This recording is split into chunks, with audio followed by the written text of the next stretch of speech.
True Divine Oracle, and today I'm going to be talking about a subject that's really, really near and dear to my heart. It's about how narcissistic abuse led to my spiritual awakening. I've got a feeling that some of you are right there where I've been. So I want to share that experience in hopes of helping you heal and get through it, because it was a very difficult time for me. There was a lot of things I didn't understand. It was very confusing, and there wasn't a lot of information out there about what I was going through. If you found this channel and if this video appealed to you, then you are in the right place. And more than likely, it's because you are going through a spiritual awakening at this time. At the end of this video, I'm going to give you 5 ways to identify if you're going through a spiritual awakening and what this whole awakening is all about. Why do we go through it? So first thing I want to do is ask a question, and I want you to comment below in the video, in the comments. Did narcissistic abuse, emotional abuse, because that's what it is, lead to your spiritual awakening? If you're currently going through a spiritual awakening, comment below what you're going through and what triggered that. First, I'd like to say you're not alone and you are in the right place. And at the end of this video, you're going to get some things that can help you to navigate through this unfamiliar territory. If you've been involved with a toxic family member, perhaps it was a lover, it could even be someone on your job, an employer, a coworker, a toxic relationship, and being involved in that led to some type of emotional abuse is what will cause this spiritual awakening. Now, let's talk about what I mean by spiritual awakening. There's several of you Google spiritual awakening, and I can't take credit for these definitions, but it's an awakening of the spirit. When we talk about a spiritual awakening, we're not talking about religion. At least I'm not. In this video, I'm not referring to any type of organized religion. I'm not talking about any type of church. I'm talking about our spirit being without any religion, without any type of organization, who we are when those things are taken away and we still are spiritual beings having a relationship with a higher power. That's the spiritual awakening that I'm mentioning here. Anytime you undergo any type of abuse, whether it's physical abuse, sexual abuse, emotional abuse, it tends to destroy your soul and it puts you in a very dark and lonely, isolated place. When I went through this emotional experience that I'm going to tell you about, I felt so alone. It took a while for me to really wake up out of this slumber that I was in. And I call it a slumber because I've had some difficult experiences in my life. I can't deny those. I've had some really, really difficult experience, but I've always been able to just triumph through those. But this particular experience with this narcissist almost took me out. I've heard it said before. I don't know if it was in some type of quote, but it was said, you know, the lion and the bear I survived, but the ant bite took me out. That's how I felt with the narcissist, because I've gone through so many things that could have took me out before having had this experience with the narcissist, that I was really I was in shock that I couldn't shake what was happening to me. I was in shock that the more that I tried to stop these events from taking place, I could not. And I've always been able to just triumph in the face of adversity. So this was a different experience for me. Whenever you're going through a spiritual awakening, they'll tell you, they'll tell you a lot of times to, allow it to happen. Allow it to happen and don't fight the process. For the first couple of months, because I didn't understand what was going on, I fought. And I was right in the middle of a dark night of the soul. This a spiritual awakening contributed to a dark night of the soul. If you're not familiar with that term, I'm going to do a subsequent video on my dark night of the soul. It was a very lonely time because everything that I thought I knew, everything that my whole existence was based on, I'm 50 years old, and 50 years of my belief and everything that I thought that I knew was literally pulled from under me. And I had to rebuild and lay a new foundation as to what I believed. One of the first things that happened to me whenever I first went through this experience was I had a dream. And the dream was about, it was just one word. And when I woke up, I remember thinking, I know this word, but I don't really know the full definition of this word. And so I got up and I got on my phone and I started Googling this word. The word was paradigm shift. And if you know anything about a paradigm shift, it's where you see something totally different from what you used to believe and think it to be. For example, one of the paradigm shifts that happened in history was for a long time, and some people still don't believe this, but for a long time, people thought the world was flat. And then a paradigm shift happened, and we believed that the world was round because of research and studies and all of this stuff. But it was a totally different experience to believe that the world was flat, because for so long people thought if you walk far enough and you travel far enough, you'll get to the end of the earth and you can literally fall off because it's flat. When we learned that the world was round, it was a paradigm shift in what we believed. I went through that in my life. Everything that I thought I believed or did not believe was challenged. And I had to come up with a new set of beliefs. Let's talk about my spiritual awakening. So it started with that dream, and I started to look into that word, and I looked at some examples of what that was, not knowing that my whole life was about to be a paradigm shift. I was away in Georgia in a hotel. I was at a training for my job. So I was focused on the training. The job was paying for room and board. And I had started having some really funky things that was happening. I was dealing with a narcissist. I kind of knew he was a narcissist because his mask had kind of slipped a few times. And so part of me was like, I think I've gotten myself in a bind. I'm going to have to get out of this relationship because I'm starting to see things that I don't like. I was seeing red flags. So while I was away at this training, I had been talking to him on the phone, and after a phone call with him, and there wasn't anything in particular that happened on this phone call, after we hung up, I was laying in the bed and I had not fallen asleep. I wasn't asleep yet. I had just gotten off the phone, and there was a picture. You know, hotels have a picture above the bed. It's just their decoration. There was a picture, and this picture there was not any people in the picture. It was like, I don't know if it was trees or flowers. It was something of nature. I remember it being like a picture of nature, like a forest of some sort. And as I was laying in the bed, a woman came out of the picture and appeared in my room. And I was not afraid. Even though, you know, I knew this was some paranormal, supernatural experience. This woman was younger than I was. She was an African-American female. And she told me, she said, I need to take you some places and I need to show you some things and you got to come with me. And immediately I was on this journey with her. I know that I was not back in the hotel room, but where I was, I cannot say. It was some type of a spatial area. But what she did was she showed me my life. You know how people say when they're getting ready to die, their life flashes before their eyes.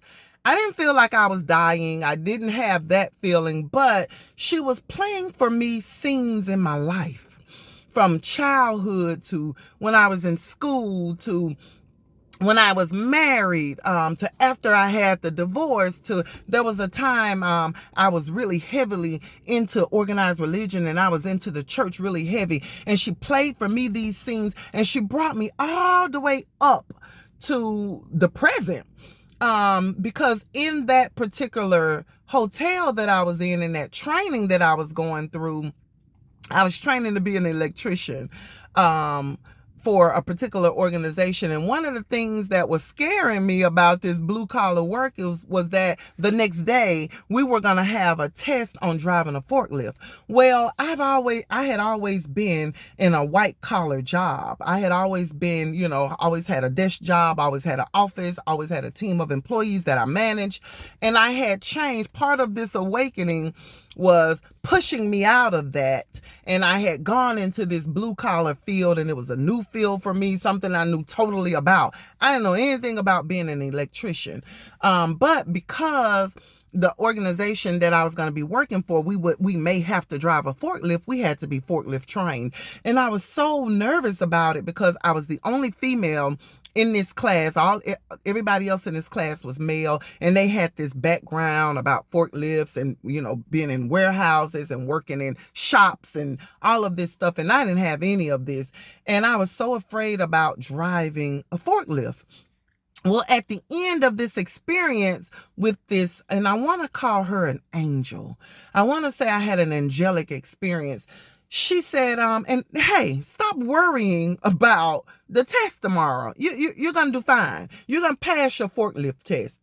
And I remember in that moment being so astonished by how she talked about that. It was like, hey, these are minimal things. You shouldn't be worried about that. You're going to be okay. You're going to pass your test. It's okay. You're going to pass that test.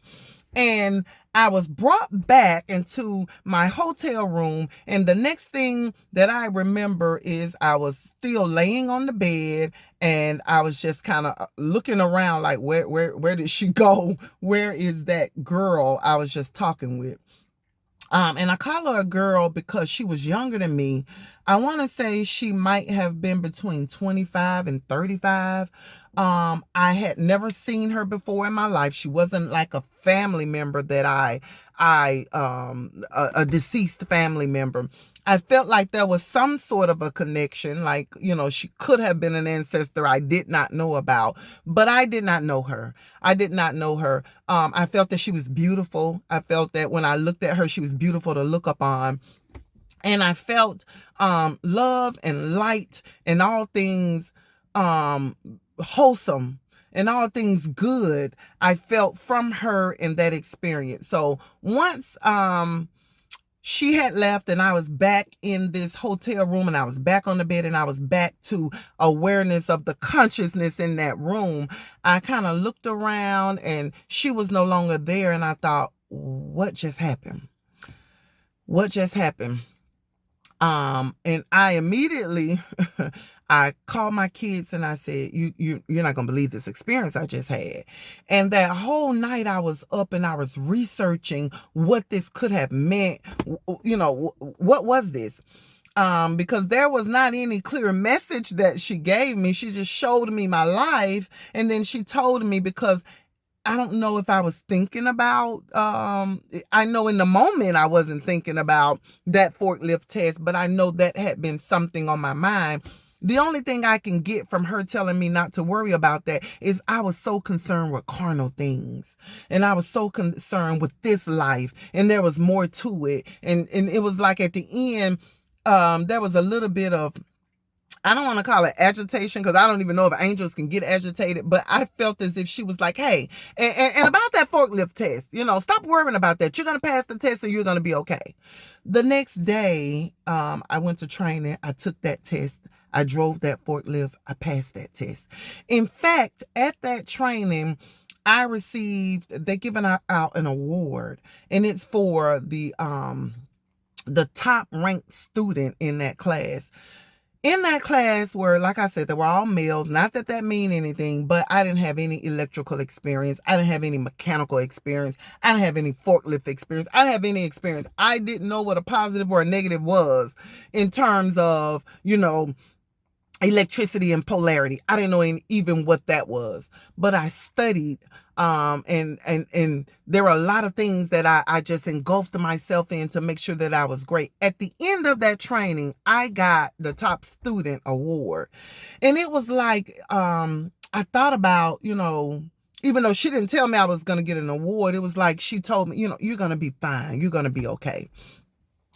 This experience in this room started a domino effect. There were so many things. Listen, I struggled so hard. I struggled so hard to do this video. And I said I was not going to get emotional on this video. I struggled so hard to do this video because I did not know what things would be important, what things I needed to talk about, because I had so many experiences on this journey as I was awakening, and I'm sure you will too. Please forgive me. That was not a part of my preparation for this video. But one thing about our healing journey, the tears are going to come. The tears are going to come. It's going to happen. There are going to be times that you're going to wake up and you're going to feel your strongest, and one memory, one song that you hear, one smell, sometimes colognes or smells or scents, will cause you to go back to a place of pain.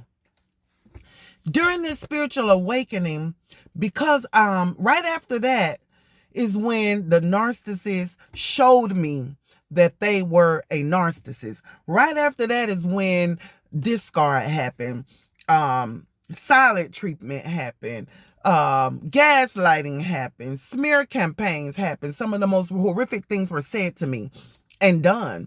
So right after that is when the narcissist showed me, I am a narcissist and I am here to destroy your soul. I am a soul murderer, and I'm going to try my best to murder your soul. That's the message I got out of that narcissist.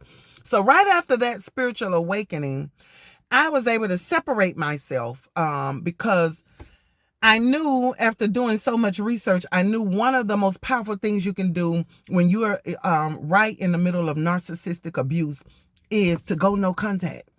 Find a way, and I know if you've got children, it is so hard, but find a way to limit that, because you have to get that space. You've got to put space between you and the abuser. That is the first thing. And it brings safety to your mind. It brings a lot of isolated pain, but it brings safety. So I was able to get away from that situation. There's a few things that I did. I shut down my social media accounts.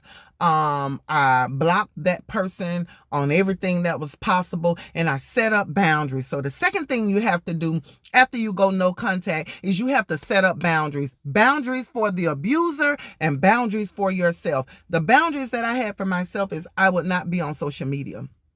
That's one right way that I became a YouTuber. I never wanted to be a YouTuber, but because I wasn't on social media, when I say social media, Facebook was really the only thing that I was always on, and I posted almost every day, and I had thousands and thousands, well, hundreds and thousands of videos and pictures on Facebook. So for me, Facebook was life. So when I say social media, I mean Facebook. Some of the other ones, Twitter and Instagram, I made an account and I just never really got active on it.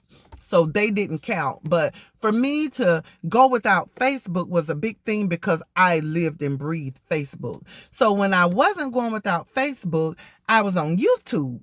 And I was mainly looking at narcissistic videos, how to stay strong and no contact. I was educating myself and finding a community that I could become a part of for my healing journey. So in doing that, one of the things that my spiritual team, my higher power instructed me to do was to create this channel so that others could heal the same way that I healed, and I'm still healing. I always say there are no arrival points in healing. We never arrive. There are landmarks. You can look back and say, I'm no longer way back there where I was, and I'm not way up there where I'm trying to get at. I'm right here, and it's right where you need to be. Listen, I say it all the time and I mean it. Where you are now is right where God wants you to be at this moment. There are no mistakes. Where you are right now, even if it's rock bottom, even if it's lower than rock bottom, because there was a time I said to people, rock bottom has a bottom. You can go lower, because I've been there. It doesn't matter where you are. You are right where you need to be in this moment, because you're watching this video, and this video is going to help you. And after this, you're going to take some steps to go further along the spectrum of healing. And you're going to look back tomorrow and you won't be where you need to be. Don't trust your feelings. There were times I felt the same, but I wasn't the same. I felt lonely, and I was lonely the day before, and I was lonely the day before, but I wasn't the same. I was growing stronger in loneliness, and there became a time and a point on my healing spectrum that I understood what the loneliness was for. And I turned loneliness into alone. It's okay to be alone, but loneliness is a different aspect, and I had to conquer that. Okay, so getting back to what I was saying, in that isolation period is where I created this YouTube channel. So as I pulled away, I set clear boundaries. And one of the boundaries for me was I wasn't going to go on social media, not Facebook. And so I found other avenues. I didn't watch any TV. I still haven't turned on my TV because I'm so busy doing other things. TV is just not something that I wanted to do. So I had a lot of time to hear from the universe and from my higher power, and from my spiritual team, what I need to be doing, what's best for me, what not to do. I could hear clearly. I had time to reflect on mistakes that I made. I missed a lot of red flags. One of the things that separates us from a narcissist, they don't take accountability. They aren't capable of apologizing, not sincerely. If they say they're sorry, it's because it's something that they want to get out of you, or it's some alternative motive, but it's never because they're really wanting to produce change in that relationship. I was able to do spiritual autopsy on myself.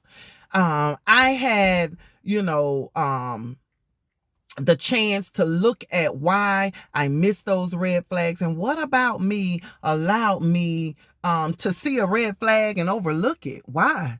I've always been a really, really smart girl, so I thought, and there were times in looking back, I said to myself, he's either love bombing me, or he's either a narcissist love bombing me, or he's a really good guy. Then along the way, I literally said, this is love bombing and he's a narcissist. I told that to people. I said, he's a narcissist. I don't know what I'm going to do. So why did I stay in that, knowing that that's what he was? That isolation period and this awakening allowed me to come face to face with me. When that angel, that's the only way I know to describe that woman who came, that young lady who came into my hotel room, when she showed me my life, I had to go back and do the same thing without her present. I had to go back and look at my life, look at things that happened in my childhood, triggers, things that set me up, because in my life, I've always bumped into or somehow came into relationships with these narcissists. And I had to look at why. Yes, I'm a very empathetic person. I'm an empath. And I like to empathize, and I'm very intuitive. I've always known that. But I can be these things and still not, allow people to emotionally abuse me. So I had to look at why I allowed that. And then I had to forgive myself Forgiveness, I've always been a forgiving person. I've already forgiven my narcissist. I've already forgiven those in my life who have mistreated and abused me. I have forgiven them, but then I had to forgive myself because sometimes we have such high standards for ourselves, and a lot of it was, how could I be in this situation? How did I allow that to happen? Why did I allow it to go on for so long? So yeah, that kind of started the experience. So now let's talk about 5 ways you can identify if you are going through a spiritual awakening. The first one is angels, angelic beings, or some type of supernatural experience, be it through your dreams or like me, I wasn't asleep. You can be awake. And you can see things, you can hear things. I've always had some type of encounters, but it was nothing like that. That's the first sign that the universe is trying to get your attention. The second thing is some type of dark night of the soul where, and a lot of times it's that emotional abuse by the narcissist that causes you to be in this space, but it's where you feel like you've hit rock bottom. You don't know what to believe anymore. You don't know if you believe in God because it feels like God has forsaken you in some way. You don't know if you should pray or cry. You don't know what you should do. You just don't know. You feel hopeless. You feel helpless. And you are literally at rock bottom. I use that term. When I went through, sorry, the sun's kind of changing on me a little bit, so I'm going to have to move my camera. When I went through my, and I'm trying to find the right way so we can still be good here. Okay. When I went through that experience, I felt so isolated. I felt so isolated. I felt so alone. I felt hopeless. Like, there was no hope. Some things that had never happened to me started happening. My finances were turned upside down. I couldn't make enough money. I couldn't pay enough bills. It was nothing I did work. Everything that I tried in the past failed. I prayed. Well, when I say failed, it seemed like a failure when indeed they were working because they were pushing me toward this spiritual awakening that I needed.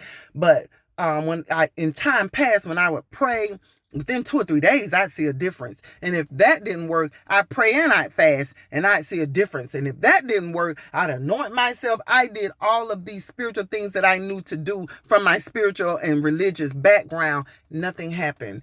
And it was as if God had closed off his ears, which I know he hadn't. But I was like, do you hear me? Are you watching me down here hitting rock bottom? Are you going to help me? And now I realize how, I've read some of these stories and I've heard people say rock bottom, but never in my life had I used the term rock bottom. When I went through my spiritual awakening, I did. I cried so many tears. I cried so many tears. There were times I'd go to sleep, I'd cry myself to sleep. And I'd wake up and I'd be like, what's the purpose of today? I'm going to go to work. I'm going to come home. I'm going to feel isolated. I'm going to feel alone. I'm going to feel hopeless. I'm going to feel helpless. How long is this going to last? Yeah. So you will experience, and part of a spiritual awakening is feeling like you're having a dark night of the soul. Number 3. Angel numbers. I didn't know why. Every time I turned around, I would see 111. If I looked at my phone, if I woke up in the middle of the night, 444, 333, 222. If I drove down the street and I turned my head, somebody's mailbox would say 111. And I started saying, what are these numbers I never saw in my life? Why am I seeing 111, 222, 333? Angel numbers started popping up. If I went to purchase something, it would ring up. I remember, 777. And I thought, Lord, do I need to go play the casino? Do I need to go to the lottery? Because these numbers are popping up like crazy. And I started Googling them. And then I realized they were angel numbers and they were messages.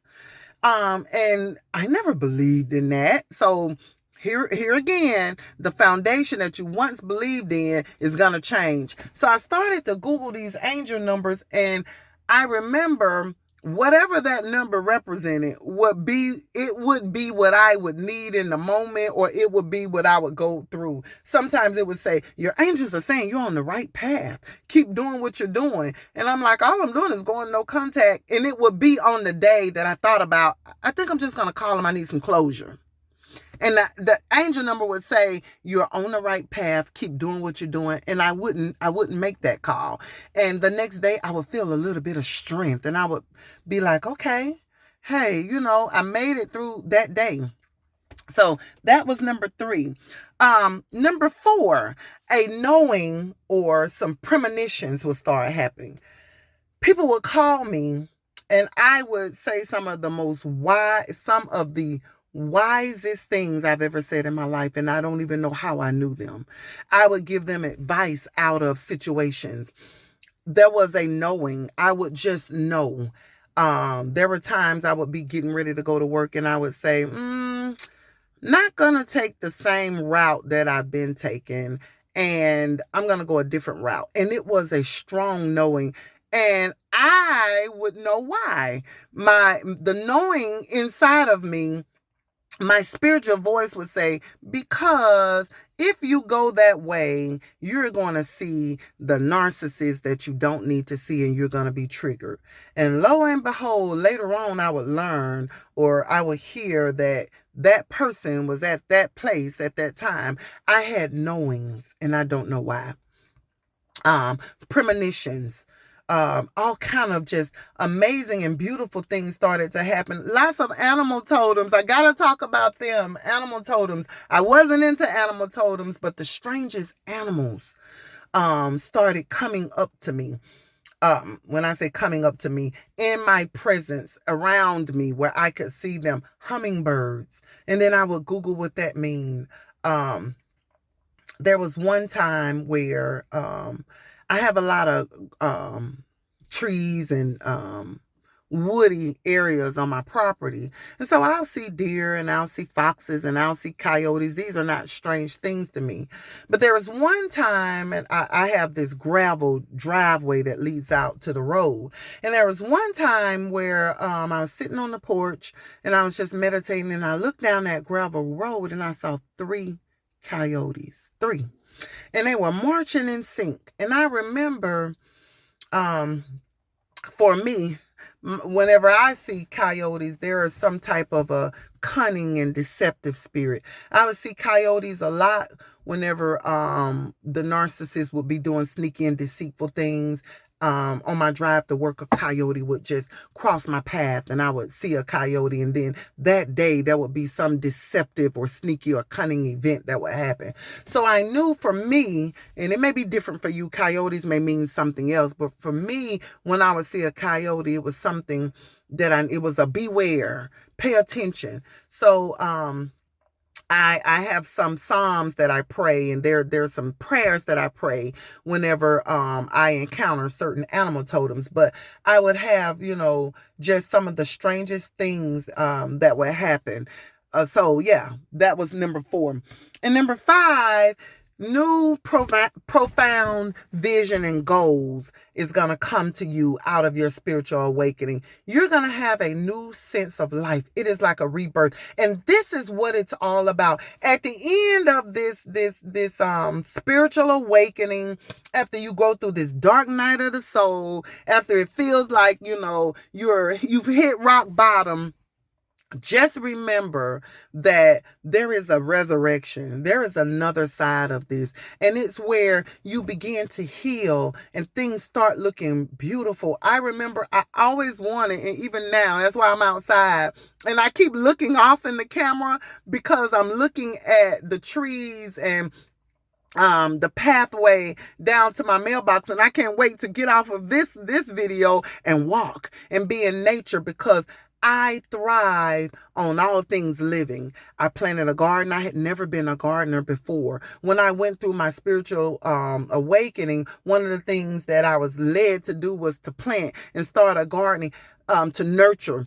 And I learned so much. If you haven't started a garden, please do so. I learned so much with gardening about patience, about anticipation, about if you nurture something, it will give you a harvest back and a fruit back. And I've grown so close to nature.